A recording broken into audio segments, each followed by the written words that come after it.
అందరికీ నమస్కారం అండి. ప్రతి ఒక్కరూ లక్ష్మీదేవి తమ ఇంట్లోకి రావాలని, ఇంట్లో శ్రీనివాసం ఉండాలని అనుకుంటూ ఉంటారు. కొంతమంది ఎంత సంపాదించినా ఇంట్లో డబ్బు ఎంత మాత్రం నిలవదు. ఏదో ఒక ఖర్చు వచ్చి ఆ డబ్బంతా ఖర్చయిపోతూ ఉంటుంది. ఇలా ఎందుకు జరుగుతుంది? లక్ష్మీదేవి యొక్క అనుగ్రహము మా మీద ఎందుకు లేదు అని బాధపడుతూ ఉంటారు. ఇలాంటి వారు కొన్ని విషయాలు తెలుసుకోవాలి. లక్ష్మీదేవి ఇంట్లో ప్రవేశించాలన్నా, ఇంట్లోకి వచ్చిన లక్ష్మీదేవి శ్రీనివాసం ఉండాలన్నా మనం కొన్ని పనులు చేయాలి. కొన్ని పనులు అస్సలు చేయకూడదు. మనం ఈ వీడియోలో లక్ష్మీదేవి ఇంట్లో శ్రీనివాసం ఉండాలంటే ఏ పనులు చేయాలి, ఏ పనులు చేయకూడదు అన్న విషయాలను స్పష్టంగా తెలుసుకుందాము. ముందుగా మా వీడియోకి ఒక లైక్ కొట్టి ఓం లక్ష్మీదేవియే నమః అని కామెంట్ చేయండి. ఇక లేట్ చేయకుండా వీడియోలోకి వెళ్ళిపోదాము. లక్ష్మీదేవి ఇంట్లో స్థిరంగా ఉండాలంటే చేయాల్సిన మొదటి పని, ప్రతిరోజు ఉదయమే నిద్రలేచి ఇంటి ముందు కళ్ళాపు చల్లి బియ్యపిండితో ముగ్గు వేసుకోవాలి. ఇంటి ముందు వేసే ముగ్గు బియ్యపిండితోనే వేయాలి.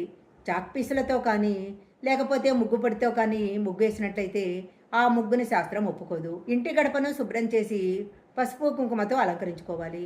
ఇంటి ప్రధాన ద్వారానికి మామిడాకుల తోరణం కట్టుకోవాలి. ఇంటి గడప ఇలా కళకళలాడుతుంటే ఇంట్లోకి లక్ష్మీదేవి ప్రవేశించటమే కాదు, ఇంట్లో తప్పకుండా స్థిర నివాసం ఉంటుంది.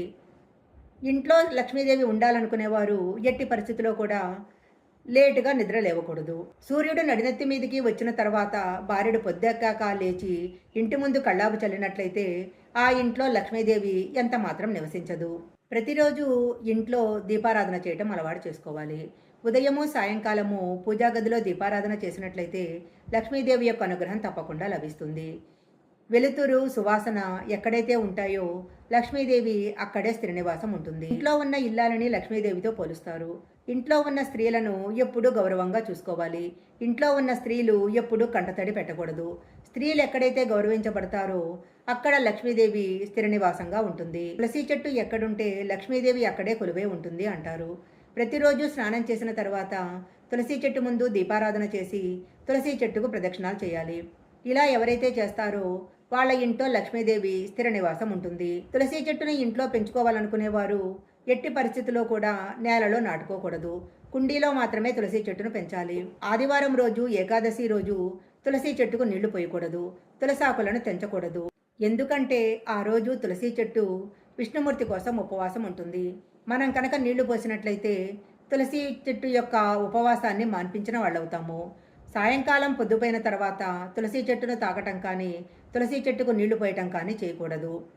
రాత్రి సమయంలో తులసి చెట్టు నిద్రపోతూ ఉంటుంది. అందువలన తులసి చెట్టును తాకకూడదు. తులసి చెట్టు ఒకవేళ నిద్రపోయినట్లయితే ఆ చెట్టుని ఎవరూ తొక్కని ప్రదేశంలో పడేయాలి. కొత్త మొక్కను తీసుకొచ్చి వెంటనే నాటుకోవాలి. ఎండిపోయిన తులసి మొక్క ఇంటి ముందు ఉండకూడదు. ఇంటి గడపను లక్ష్మీదేవితో పోలుస్తారు.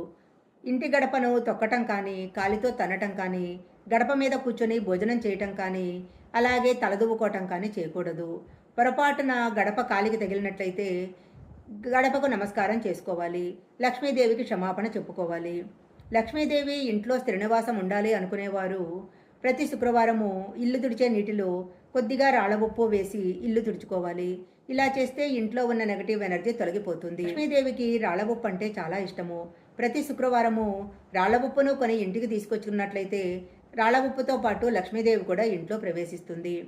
లక్ష్మీదేవి అనుగ్రహం కావాలనుకునేవారు పూజా గదిలో గోమతి చక్రాలను పెట్టుకోవాలి. 9 కానీ 11 కానీ గోమతి చక్రాలను పెట్టినట్లయితే లక్ష్మీదేవి యొక్క అనుగ్రహం తప్పకుండా కలుగుతుంది. శంఖాన్ని లక్ష్మీదేవి సోదరుడిగా భావిస్తారు. పూజా గదిలో శంఖం పెట్టుకున్నట్లయితే లక్ష్మీదేవి యొక్క అనుగ్రహము తప్పకుండా లభిస్తుంది. ప్రతి శుక్రవారము లక్ష్మీదేవికి ఇష్టమైన 5 ఎర్ర గులాబీ పూలను సమర్పించి కనకదార స్తోత్రాన్ని పఠించాలి. పూజ పూర్తయిన తర్వాత పచ్చకర్పూరంతో హారతివ్వాలి. అమ్మవారికి చాలా ఇష్టమైన బెల్లం పాయసాన్ని నైవేద్యంగా సమర్పించాలి. ఇలా గనక చేసినట్లయితే లక్ష్మీదేవి యొక్క అనుగ్రహము తప్పకుండా కలుగుతుంది. ప్రతి శుక్రవారము లక్ష్మీదేవి పటానికి తామరగింజల మాల వేసినట్లయితే లక్ష్మీదేవి యొక్క అనుగ్రహము తప్పకుండా కలుగుతుంది. ప్రతి శుక్రవారము లక్ష్మీదేవికి యాలకులను మాలగా గుచ్చి వేసినట్లయితే లక్ష్మీదేవి యొక్క అనుగ్రహము తప్పకుండా కలుగుతుంది. ఆర్థిక ఇబ్బందులన్నీ కూడా తొలగిపోతాయి. లక్ష్మీదేవి అనుగ్రహం కావాలనుకునేవారు చేయాల్సిన ముఖ్యమైన పని బ్రహ్మముహూర్తంలో నిద్రలేచి పూజ చేసుకోవటము. బ్రహ్మముహూర్తానికి ఎంతో శక్తి ఉంది. ఆ సమయంలో గనక ఏ పని చేసినా తప్పకుండా విజయవంతం అవుతుంది. కొత్తగా వ్యాపారాలు మొదలుపెట్టేవారు కానీ, విద్యార్థులు కానీ తెల్లవారుజామునే నిద్రలేచి లక్ష్మీదేవి పటం ముందు ఆవునేతితో దీపం వెలిగించి కనకదార స్తోత్రాన్ని పఠించినట్లయితే లక్ష్మీదేవి యొక్క అనుగ్రహము తప్పకుండా కలుగుతుంది. ఇంతవరకు మనము లక్ష్మీదేవి అనుగ్రహం కోసం ఏ పనులు చేయాలో తెలుసుకున్నాము. ఇప్పుడు దరిద్రదేవత ఇంట్లో ప్రవేశించకుండా ఉండాలంటే ఏ పనులు చేయాలో తెలుసుకుందాము. సాయంకాల సమయంలో సూర్యుడు అస్తమించిన తర్వాత ఎట్టి పరిస్థితుల్లో ఇంట్లో నిద్రపోకూడదు. ఆ సమయంలో లక్ష్మీదేవి ఇంట్లో ప్రవేశిస్తుంది అంటారు. ఆ సమయంలో కనుక ఇంట్లో ఉన్నవాళ్ళు నిద్రపోయినట్లయితే లక్ష్మీదేవి ఆగ్రహంతో వెనుదిరిగి వెళ్ళిపోతుంది. లక్ష్మీదేవి సోదరి అయిన దరిద్రదేవత ఇంట్లో ప్రవేశిస్తుంది. సాయంకాల సమయంలో ఎట్టి పరిస్థితుల్లో ఇంటి ప్రధాన ద్వారం మూసేయకూడదు. సాయంకాల సమయంలో లక్ష్మీదేవి ఇంట్లో ప్రవేశిస్తుంది కాబట్టి తలుపులు కనుక మూసి ఉన్నట్లయితే బయటికి వెళ్ళిపోతుంది. అదే సమయంలో వెనకవైపు తలుపులను మూసేయాలి. లేకపోతే వెనకవైపు తలుపుల నుంచి దరిద్ర దేవత ఇంట్లో ప్రవేశిస్తుంది. సాయంకాల సమయంలో ఎట్టి పరిస్థితుల్లో ఇంట్లో ఉన్న చెత్తను ఎత్తి బయట పడేయకూడదు.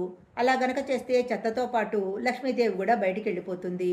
లక్ష్మీదేవి అనుగ్రహం కావాలనుకున్న వారు ఎట్టి పరిస్థితుల్లో సాయంకాల సమయంలో పాలు, పసుపు, డబ్బు మొదలైన వాటిని ఇరుగు పొరుగు వారికి అప్పుగా గాని దానంగా గాని ఇవ్వకూడదు. చాలా మంది రాత్రి సమయంలో అన్నం తిన్న తర్వాత వంటగదిని చిందరవందరగా ఉంచేస్తారు.